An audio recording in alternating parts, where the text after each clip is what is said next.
Hey, what's up, all you mysterious huntsmen and huntswomen? I don't know if that's even right, but thanks to all for returning and listening to this episode of the Mysterious Huntsman podcast. Tonight, we're going to hear from Brian from Indiana, who was certain that his best friend had a ghost in the house, who he's seen and heard, and even the pet dog went crazy over. So let's sit back and let's let Brian tell us his chilling tale. Hey, Brian, I understand you're from Indiana. Is that correct? That's right, yeah. All right, man. I want to thank you so much for calling in and coming on, and I hear you have some incredible stories. Yeah, I got one that'll give you goosebumps. I've got goosebumps just thinking about it. It was a pretty wild experience. I don't think I've ever experienced anything like that since it happened. But it was definitely an eye opener. And, I get on my wife a lot because she watches all like the ghost hunter type shows and stuff like that. And I kind of narrate kind of funny through them and stuff like that. But after I had this experience and kind of like, shared it with one of my friends, I wasn't alone when it happened. I can't deny certain things now. So it was just really kind of strange. Right. It's funny when that happens to you, isn't it? Yeah. No, but I'm sorry, man. Go ahead. I can't wait to hear it.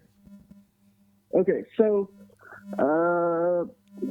one of my buddies named Sean, we met at like a summer camp when we were really, really young. And then, ironically, I changed schools and we started going to school together in like the third grade. So that should tell you how long we've been friends. I mean, since we were probably 10 years old, we've been friends. And so Sean's parents' house it's a very, modest 2-story house. It's nothing huge. It's nothing elaborate. But it's a little bit bigger of a 2-story house. And so he would always tell me stories about this middle-aged, bald man that lived in his mom and dad's bedroom. And so they in his childhood, they had a chocolate lab named Babe. And Babe always could kind of sense something. And it was always something upstairs where his parents' room was at. And he would tell me, like, he would scramble across the hallway into his bedroom and try not to look down the hallway into his parents' bedroom because there would be times that he would glance down and there would be a middle-aged, bald, white male standing in the hallway. And so, I always kind of like gave him a hard time about it. I didn't really I never saw him, so I never really, I always kind of ripped on him for it, you know what I mean? Right. And so one time, so there were a couple of times that I was over there and we would hear footsteps upstairs. And there was more than once where Sean has called the police whenever he was much younger because he thought that someone was upstairs. The police would come, they would sweep the house, and no one would be there. And he would always just say that it was the bald man. And one day, after school, I rode the bus over to his house and got out. We were just kind of hanging out, playing video games and drinking soda and just kind of being, kids when the parents are at home. And Babe, the chocolate lab, started to sort of react to something going on upstairs. And she would sit at the foot of the stairs at the bottom, and she would bark up the stairs. And we could hear, activity upstairs. And Sean would be like, that's the bald man. And I, started to kind of put stuff together that maybe Sean wasn't always just telling me stories, you know what I mean? Yeah. And so Babe started, while still pointing at the stairs, she was backing away from the stairs while she was barking. So there was me and Sean behind the dog barking at the stairs and sort of ushering us away from the stairs while she was backing up. And we finally got into this like little office type area that whenever you walk into his house, there's like a desk with a computer terminal, you know, back when computers were like great big and bulky and like CRT monitors and stuff like that. And so she kind of like backed us into this office where we could actually get out of the house if we wanted to. And so the dog at this point is just really, really going. Not like, you know, intermittent barking, but she's almost constantly barking now, barking and growling and, you know, whimpering, and like she's having a real reaction. And so, and this is the part that, man, this is the part that just makes my skin crawl. So Sean reached out, and not in any sort of like abusive fashion or anything like that, like kind of smacked her on the snout just to be like, hey, quit. And the second that his fingers touched her nose, this overwhelmingly loud stomp from upstairs just like created a tremor through like the whole house. And I remember my eyes were on the desk that I told you about, where the computer terminal was at and stuff. And his parents had a paperclip organizer on the desk. You know, the kind that like you can shake it and it's got a little magnetic ring around the top, so the paperclip's magnetized and you just pluck one out. Yeah, yeah. And I watched the paperclips in this thing rattle when it happened. And it was, I mean, we took the dog and we went outside, and I think it was close enough to the time that his parents would be home. And we just waited outside until his parents came home. But like, I can still, like, it was such a loud stomp. Like, whenever you're at a concert and you're at the front row and you can feel like the bass on your chest, like, you know, the chords of the notes like hitting your body, and you can feel it. It was like that. I mean, it was a very powerful, loud sound. And so that was the most surreal experience that I had there. You know, there were other times that there were noises upstairs and stuff like that, but it was never anything like the stomp, and that's what we call it. You remember when the stomp happened? So, and then Sean and I never talked about the bald man inside the house. We would always go outside, even if it was like 3 o'clock in the morning and we've been staying up playing video games all night and stuff like that. I'd be like, hey, I need to talk to you, but I need to talk to you about it outside. Then we would leave the house. Yeah. And did you ever, sorry to cut you off, but go ahead. No, you're fine. How long ago has this been since this happened? So we were probably, it was probably 20 years ago. Okay. You know, I'm 33, and it was probably when we were 13 or 14, so yeah, about 20 years ago. Was there ever any history attached to the house, or did you ever hear of anything about old white bald guy living there? No, and that's, you know, typically one of the things that I had asked him about in the past was, you know, was this a structure when your parents bought it? And he said yes, but it had only been, you know, a new house for probably a year before they bought it. He didn't have any history on its background. So, no, I don't think that there was to his knowledge anyway, anything traumatic that happened at the house. Okay. I don't know if it's just like some sort of like floating around entity that just found a nice sort of cozy place to shack up. He does live on a hill where there are a lot of car accidents. It's really kind of a hazard of a really steep hill. And I have no doubt in my mind that there have been people that have died on the hill that's, I don't know,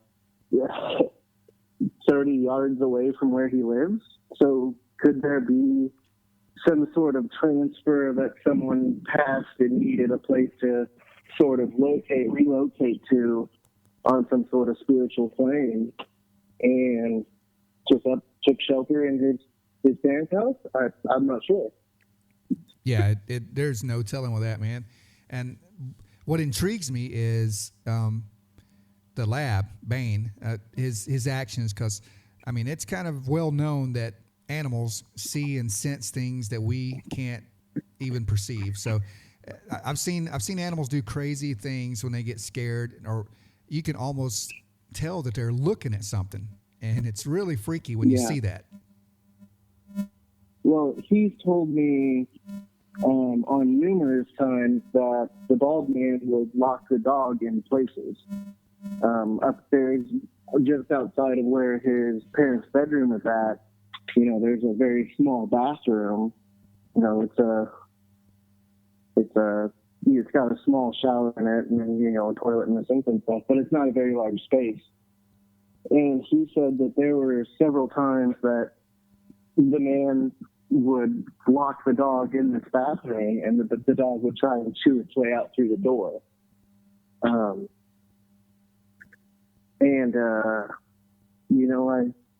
I talked to him about it last night. Of course, we went outside to talk to him. He doesn't smoke cigarettes, but he took a cigarette from me when we talked about it. And I asked him, when's the last real time that you had, any sort of interference by the bald man? Like, when's the last time that you witnessed it or heard it? And he said that when he moved out and his brother was about the same age as he was whenever he started really having this, constant trauma from this bald man, because he has a lot more experience with it than I do. But he said that his brother started being, terrorized by this thing. And he said that he finally got the nerve to confront him and stood in the hallway and yelled into his parents' room. His parents weren't there at that point. They moved down to take care of Sean's grandpa at this time. And he said that he stood in the hallway, yelling down the hallway, telling this thing that he was not going to be bothering his brother, and that if he continued to do it, and I'm holding back a lot of profanity, so this isn't a direct quote, but, in a very profane way, told this thing that if it continued to happen to his brother, he wasn't going to mess around with it anymore. He was just going to burn the house to the ground. And he says that it responded with this very loud, overwhelming, what he called a warble, like a scream, moan, groan, sort of angry, hurt noise.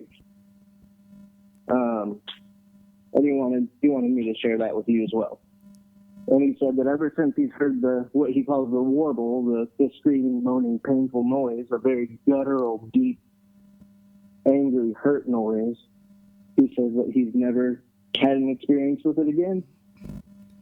Yeah, I've actually heard of, there's a lot of ways that people claim to be able to get rid of any kind of spirits or entities in a house, and some of them, have a priest bless it, or they have a pastor come by and pray over the house.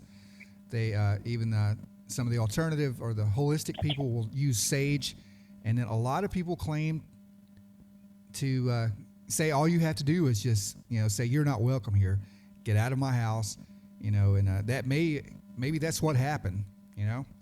Do they still live? Yeah, so they still have this property, yeah. correct? Yep, he was there. I went to the property last night. Okay. And where does and I forgive me if I didn't hear it in the beginning, but where did he come up with it being a bald man? Did he actually see it at one point? He said that he's seen it several times throughout his childhood. Okay. I'm the one that never actually saw, this figure. But he says that it's always a dark figure that is a skinny, pale complected, white, bald man. That's always standing in the dark. He said it never comes into any sort, like if you turn the hallway light on, it'll just be gone. But if you have the hallway light off and you can kind of see the daylight shining through the curtains in his parents' bedroom, he said that it's almost like it's standing there or leaning up against the wall, or he said it's just very clearly a middle-aged, bald man.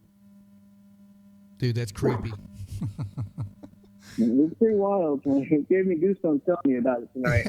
Yeah, you just gave me goosebumps telling me about it. I wonder if he would be interested in coming on at some point. Maybe you guys can call in together and he can really, expound on his accounts and memories. You may have to ask him if he'd be interested. I'd be happy to ask him about it. I don't know. He never enjoys talking about it. I think that there is probably some real deep-seated fear that really happened there. And, I'm sure that he has other stories to tell outside of what I have. I know for a fact that he does. Yeah. But that's the particular one, the Stomp, is the one that I really experienced. It was real. Well, no, that's really creepy, and yeah, don't bug him with it. I don't want to, I don't want him to feel like he has to just for you or anything. I don't want to put him through any kind of stress. But yeah, if he does, just you guys call in and we'll just kind of hear the whole thing. Okay. Yeah, I'll definitely. I don't have a problem asking him about it. Cool. Well, man, I appreciate you coming on. It's a great story, and if anytime you have anything you want to talk about, you've got my number, and you and your friend are welcome to call in anytime. Great. Yeah. Well, I wish I had more to share outside of that one event, because my only experience comes from that one house during that one time, and it's never happened to me anywhere else. Well, hey, that's more than most get, and even though it was a short experience, it was an experience, and you still have that. So, nobody can take that away from you, and it's still a very creepy story. Yeah, it was wild. It was definitely wild, and I'm willing to guess that his brother probably also had some things to say as well. So maybe I can pass your number along to them, and maybe they have some other things to share about that particular. Yeah, absolutely. Just pass it around, man. Give the whole town my number if they want to call and have somebody. Okay. But no, man. Thank you, Brian, for coming on, man, and I look forward to hearing from your friends as well. Okay. Well, I was happy to give my story. Yeah. Well, thanks, man, and we will talk at you later. Sounds good. All right, guys, we're going to switch gears and head on down to Southeast Texas and talk to Dwayne. Dwayne has some incredible stories involving Bigfoot, ghosts, and maybe even a UFO or two. So let's listen in. Hey, Dwayne, this is Paul from the Mysterious Huntsman. How are you doing, man? Hey, Paul, I'm doing great. It's great to hear from you. How are you doing? I'm doing good. I saw your stories, and we talked a little bit earlier, and I see that you are from Texas, and kind of around the Big Thicket area, which you and I both know has a lot of history of Bigfoot activity. And I couldn't wait to have you on here and talk to you. So, I'm going to just let you go and start telling me your stories. Okay. Well, I actually only have one Bigfoot story. I've got three paranormal stories from my life, but one Bigfoot story, and it is from the Big Thicket area down in southeast Texas. Awesome. And this one actually, it came from my dad. He, back in the 90s, he was working at a paper mill. I believe it was either in Camden or Corrigan, somewhere up in that area. It's part of the Big Thicket, also part of the Piney Woods. There's a bunch of different names for it, but it's all the same woodland area. And so he worked nights there at that paper mill. And one night he was coming back home. It was probably 3 or 4 in the morning. And he was going down a small 2-lane road through the woods, coming back home to the southeast town where we lived. And he said that he saw a large creature on the side of the road. Well, he said it looked like a large man. And so he slowed down, and then it started to walk across the road. It was walking slowly but fast, as in its movements were slow, but it took such large steps that it was actually moving fast. And he said it was about 7 to 8 feet tall and completely covered in hair. He only saw it for maybe a second or two while it was in his truck's headlights, and then it walked off to the other side of the road from right to left and just disappeared off into the woods. Wow. Did he tell you, has there been any other reports in that area, or did he hear from his buddies, maybe other employees or anything like that? No, I haven't heard about him reporting anything else like that from any of his acquaintances or coworkers or anything like that. But I do have a friend of mine whose dad reported a Bigfoot sighting up around Tyler. Oh, okay. But I don't really have all the details to that. I did hear one other Bigfoot sighting, and that one was closer to. It was actually, I think, in Dam B, which is close to Jasper. Right. And I've actually been through. I was going to say I've been through a lot of that area, through Tyler and on into the closer to, or I guess back down to Houston. But that whole Big Thicket area is really ramping up with reports, and just in the past 10 to 15 years. But there's a very long history in that area of a Bigfoot activity. It's kind of amazing, but people are seeing and hearing a lot of stuff in that area. Yeah, it is really amazing. I'd actually love to go, if I had free time, I'd love to go out there and do some camping out away from established campgrounds and maybe set up some game cameras, stuff like that, and do a little bit of amateur hunting on my own.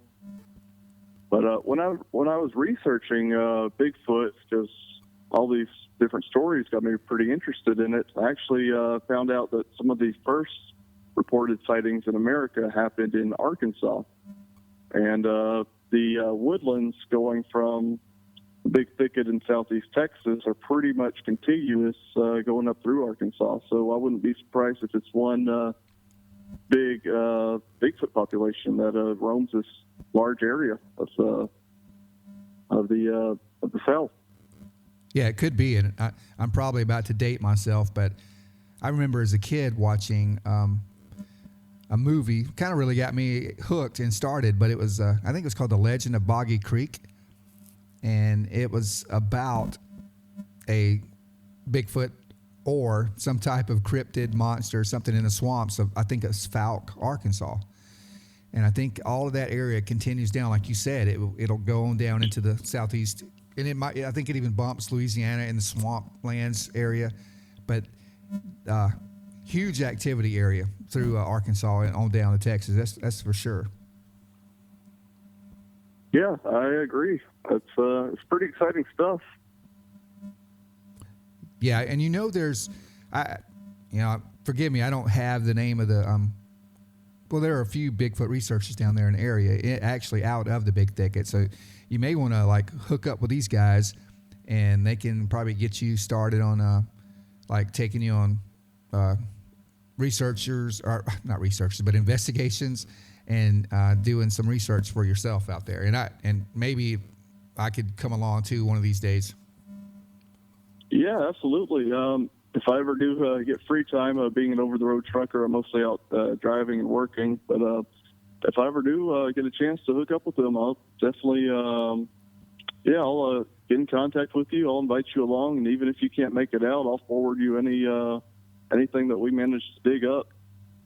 Yeah, that would be awesome.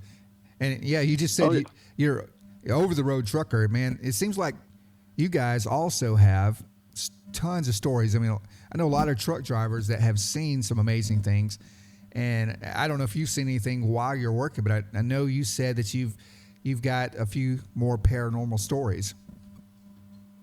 I do. None of them happened while trucking. The craziest things that I see while trucking are more traffic related and not exactly paranormal. But I do actually have a driving-related story, and this was my first and so far only UFO sighting. Okay. And this one also happened in Texas, but this happened in Central Texas. It was on the highway, either between Bastrop and Caldwell, or Caldwell and Bryan College Station. I can't really remember which stretch of highway it was, but I was going west to east back home from Austin. And I was just driving along. It was at night, and there was not a whole lot of traffic. And I looked up in the sky in front of me. To the northwest, I see this green light coming down. It looked kind of like a big shooting star. It's just very bright and a green, and it didn't leave much of a trail like you would expect a shooting star to. But it came down at probably a 45-degree angle, and then it slowed down and hooked back up and then shot off really fast into the sky, and it looked like it was going east and gaining altitude extremely fast. And I've never seen anything like that before. Yeah, and there again, like I said, Texas has a lot of stuff going on. And I don't know if you remember it, but a few years ago up in Stephenville, Texas, they had a major sighting. I think it was like a large delta wing or boomerang-shaped craft that some hunters actually saw it, and they said it from their vantage point, it almost covered the entire sky from where they were. Of course, they were in the woods, they had a lot of canopy over them, but this thing moved over them silently and very like smooth. It's just like, it wasn't like anything we have that we know of. And then it moved off toward the west. I think it was going toward at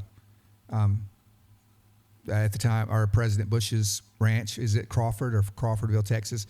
But anyway, it was chased by fighter pilots, and even a constable out there saw this thing. And he's been on a few documentaries talking about this big, giant aircraft that nobody could explain. But yeah, Texas has got a lot of stuff going on. Yeah, that's pretty freaky. But, I mean, it's not surprising. Texas is larger than the country of France. It's a huge area. So I could imagine a lot of activity would go on here. My impression, from what I saw, and I didn't hear anything from it, it seemed silent to me. But for all I know, it could have made a lot of noise. I just didn't hear anything because it was so far away and I was driving. But my impression was that it could have been military technology that they were testing out. Right. And that was the first UFO sighting I'd ever seen. So I was pretty amazed by it and tried to do some research on it. But I was not very lucky with coming up with anything. But it sounds like what happened out in West Texas was a little bit more freaky than what I saw. Especially if you have Air Force pilots and constables out chasing it, and they supposedly don't know what it is. That makes it almost seem kind of sinister. Yeah, it does. And I just remembered I kind of have almost a personal connection with. There was I don't know if you've heard of it or not, but closer back down to Austin, or at least around Dayton, Texas, and I think it was like after Christmas of 1980. There were two ladies and their grandson. Or there was Betty Cash and Vicki Landrum, and they had their one of their grandsons in the car with them. They were coming home late at night, and they saw this weird diamond-shaped craft. And they were, of course, on a really secluded back road, but they were on they had a sighting of a diamond-shaped craft just hovering above the highway, just kind of stopped, and things were like sparkling or coming down, and I think both of the ladies thought, it was the second coming, of Jesus Christ. It was like they actually thought it was happening because it scared them so badly.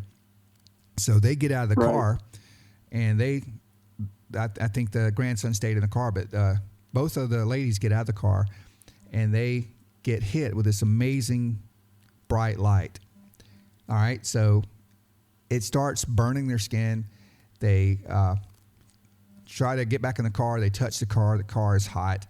They do get back in the car, and then right after that, the craft starts taking off, moving off silently to the southwest of them. And then they count probably about, I think it was something like 20 to 23 big Chinook helicopters, right?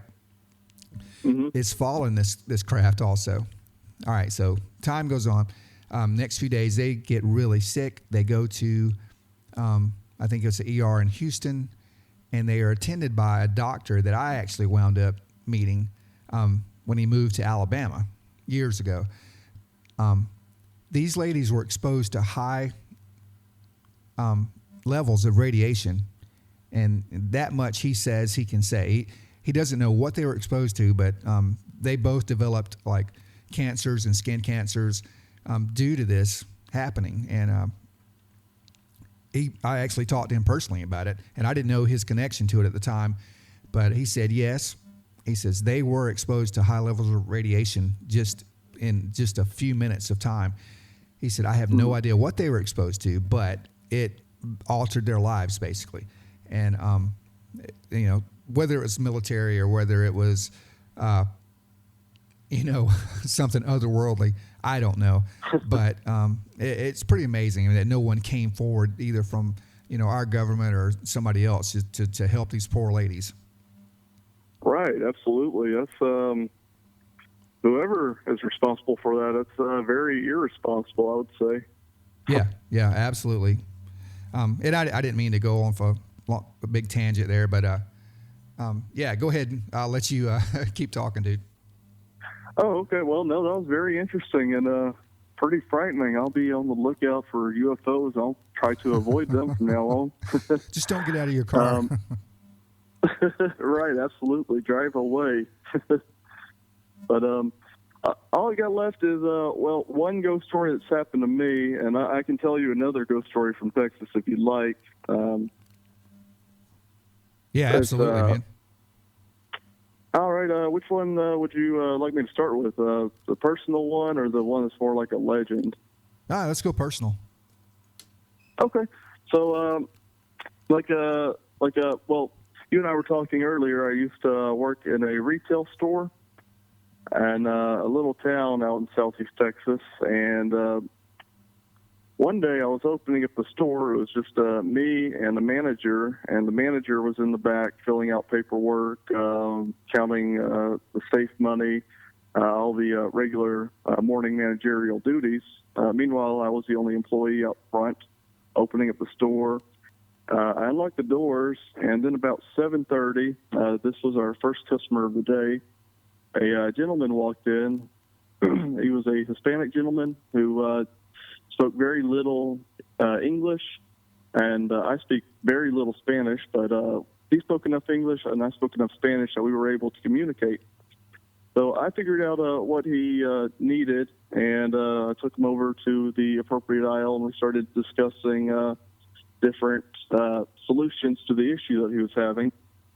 And as we were talking, we heard a small child's voice, just seemingly out of thin air. ask, hello? Oh, was that you? Hello? Yeah. Oh, okay. Oh, my phone made a... Oh no, I thought you were telling me that you heard a child's voice and it said hello. So Okay. Yeah. I just thought my phone was doing something weird, but no. Yeah, I heard a child's voice say hello, and I Okay. looked around, and the customer looked around, and we didn't see anything, and none of the doorbell chimes had gone off to indicate that somebody else had opened up the door. It was still just me and him in the store. So I just ignored it, and we started talking again, and then we heard it again. Just a child saying hello. And mind you, it was like a small child, small enough to where you couldn't even tell whether it was a small boy or girl. So at this point, I'm kind of a little bit concerned that maybe there's a child lost in our store. So I asked the gentleman to hang on there for a minute, and I walked up and down the store aisles, just checking everywhere out to, see if there's a child that needed help. And the store was just completely empty between me and him. So I got back to him and I asked him if he had his phone on him. And he said, no. And he patted down his pockets and showed me that he didn't have his phone. I pulled out my phone. It was off, so it couldn't have made any noise. So I said, okay, that was weird. So we started talking again, and we heard it one more time. And at this point, the customer, he looked like he was a little bit freaked out, so he said that he would come back later, and he promptly left. And I didn't see him again. But yeah, that's crazy, man. Yeah, it was very crazy. But then I went into the back office because he was the only customer there. Again, it was just me and the manager was in the back office. So I went back there and asked her, or told her what just happened. And she said, oh, yeah, that happens. This place is haunted. I was like, oh, really? And she tells me, yeah, sometimes you hear noises, sometimes things move around. I actually see ghosts in the back storage room. I was like, really? Tell me more. So, yeah, she told me that she saw, every now and then she saw a tall, like, shadow man figure in the back, or sometimes she would see a child running in the back. And according to her, there was actually a shooting at that location back in the 80s, back whenever it used to be a restaurant. And some people had died, and so the restaurant had closed down. It was supposedly gang-related, but I had trouble looking it up in newspaper archives just using the internet. I didn't actually go into newspapers, but maybe I should, because it is pretty interesting. But that was her story, and then I actually talked to another coworker, and he said that, yeah, he heard noises sometimes, and he would hear objects moving around when the store was empty, and he'd go and check, and there was nobody there. So that was the experience that actually got me into believing in ghosts. Yeah, it doesn't take much sometimes, does it? No, all it takes is a disembodied child spirit trying to communicate with you, and you become a believer. Wow. And what are your thoughts on that? I mean, there are so many theories attached to what people are experiencing or what we're hearing. What are your thoughts on that? What do you think? Do you think it's a spirit? Do you think it's a maybe a demonic thing going on, or just what are your thoughts? Well, I wish I could say definitively. I'm a Christian. I believe in God and Jesus, and that souls under normal circumstances wait for Jesus to resurrect them, or they go to heaven or hell, right, depending on what God prefers for them, I guess. But I don't think it's unchristian to say that perhaps sometimes spirits don't go directly to an afterlife, that sometimes they haunt certain locations, perhaps where they died or that they had a strong influence. Of course, I can't say for sure that's what it is. For all I know, it could be that there could be a spiritual plane kind of separate but in the same location in a way as the physical plane that we normally inhabit, and that maybe certain strong emotions cause a vibration or frequency to get stuck there, and every now and then it just shows back up in certain locations.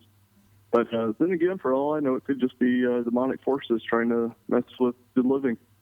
Right. And I'm kind of with you on that. I believe the same way you do. And you made a good point. Have you ever heard of anything called the stone tape theory? No, I'm sorry, what was it? It's called the stone tape theory. Oh, stone tape. Yeah, I've heard about that. Well, I mean, and for those that are listening, I mean, it's kind of just a new word for like what you're talking about. Something imprinted itself at that time on that at that location. It's like the difference between a residual haunting or an intelligent haunting. An intelligent haunting is like when you are actually communicating with something there. You know, you're asking questions. It may be giving you answers or knocks or whatever. And then the stone tape theory suggests it may have something to do with a geological anomaly in that area, right? So when something happens that's dramatic or horrific, it imprints the energy on that spot, in that place, in that time. So it's like a tape recording that just keeps being played over and over and over again. So if someone sees a ghost per se, like walking across a hallway, picking up something, you know, not even recognizing anything else around it, not interacting, they think that's just kind of a imprint on time or on that specific location, just kind of replaying over and over again. That's why, you know, some people see this kind of stuff like, well, the ghost didn't even seem to pay me any attention. And so that's kind of a horrible way to describe the stone tape theory, but you kind of get the gist of it. Yeah, no, that makes a lot of sense. I don't have a great connection out here. At first, I thought you said stoned ape theory, which I think is something completely different. But no, what you said, yeah, I agree. That makes a lot of sense. And perhaps, perhaps there are different types of hauntings. Yeah, I mean, I really try to look for the scientific explanation for things first. I mean, I want to believe in a lot of the fantastic stuff, but I mean, a lot of the stuff I've researched and even some of the investigations me and some of my guys have been on. I mean, we try to use the scientific approach method to debunk certain things, and I mean, I really try to go that route. And then when we can't explain things away with our equipment or just common sense, then we're left with something paranormal. And you know, it's just kind of the way I like to approach things. Absolutely, I agree that this is the best way to approach things.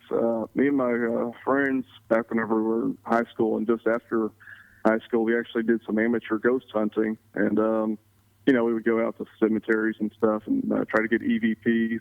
All right. None of that ever made me a believer. But, of course, we always tried to, you know, make sure it wasn't us just walking or leaves blowing, stuff like that. Right. I think the scientific approach is definitely the best way to go and try to collect evidence. Yeah, absolutely. I mean, and like you said, walking, moving, rustling leaves. I mean,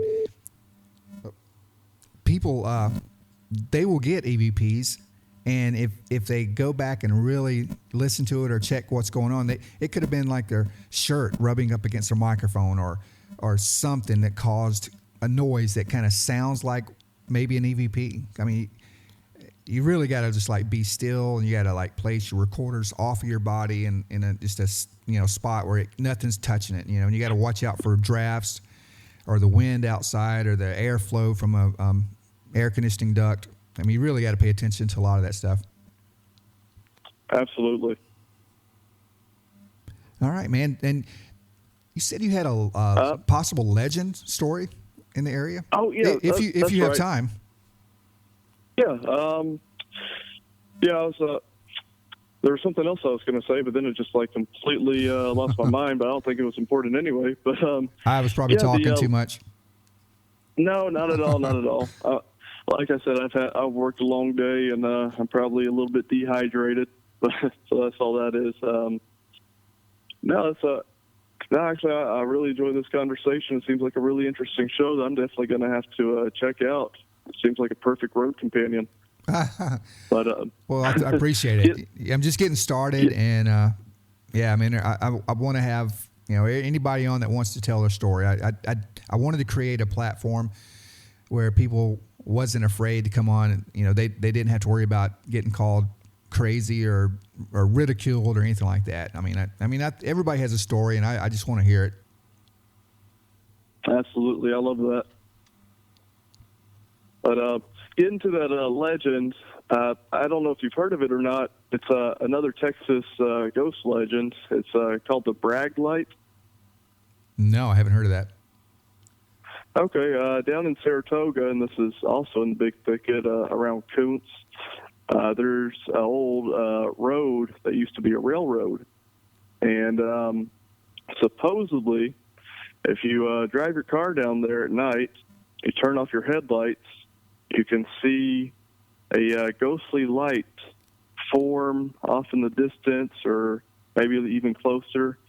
I've talked to friends and family about this, and they say they brought dogs around with them, and they've seen the light, and it freaked them out. It freaked their dogs out. They'd be growling and barking at it, and in some cases, the light even supposedly enters the vehicles that the people are sitting in.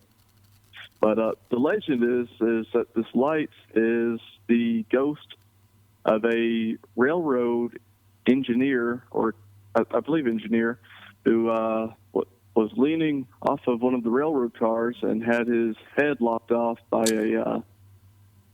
either a tree branch or a train signal arm, something to that effect. But now he supposedly haunts the Bragg Light Road down in Saratoga, Texas. Yeah, that would hurt. Absolutely. Well, I hope not too bad. I hope it'd be pretty instantaneous. Right. Yeah, I've not heard of that, but that sounds pretty cool. Okay, well, if you ever get down there, I'd recommend checking it out. I did go down the road a couple of times. I never saw anything either time. Actually, the last time I was down there, the only light I saw was the light of headlights from cars on the road that the Bragg Light Road connects to, because it connects to a road that you can see the headlights of cars driving by through the trees just as it rounds that bend in the road. Right. And I know you've probably heard of, I think out in West Texas, there's something called the Marfa lights. Have you ever heard of that? I have. Yes, I have. I'd love to go out there, do some camping out there and see those. Actually, I was listening to an old episode of Coast to Coast, and I think one of their guests or one of their callers had mentioned that, where you go up onto a mountain somewhere, I'm not entirely sure, I think it's in the Big Bend National Park or somewhere in that area, mm-hmm. and you look down in the valley in the evening and you see all the lights forming in the valley. Yeah, there's several videos of that I think they've had scientists out there. Of course, they've had the paranormal investigators. They've had they have weather atmospheric scientists out there trying to figure out what's going on. But it looks pretty cool. And I'd probably come out there more if Texas wasn't so darn big. That is that's a big state, man. Yes, it is. It's huge. It takes a day or two or three, depending on your driving style, to get across it. Yeah, it does. It sure does. Yes, sir. Well, all right, man. Well, dude, I really appreciate you taking time. I know you're tired, but I've loved talking to you and hearing your stories. And if you ever come up with anything else, you've got my contact information, man. Don't be afraid to reach out to me. And for sure, if you get connected with some Bigfoot research group down there, and you guys are going to go out, let me know. Maybe I can kind of swing down. I definitely will. You're up in Tennessee, right? Yes, I am. I'm in Nashville. Okay. Yeah, that's not too far then. Not too far of a drive. No, it's not that bad. And if you're ever up in this area, man, look me up. we don't really have anything going on here but good music and barbecue. So, but that's good too. So, Right. Yeah, but every now and then you need a break. You need something different. right. Well, all right. But yeah, I'll look around. I'll let you know if anything else that I hear about or see. And if you ever find out what the names of those researchers are, or how I might be able to get in touch with them, would you mind sending me an email? No, absolutely, man. I'll for sure do that. When we get done here tonight, I'll find you some information and I'll send that to you.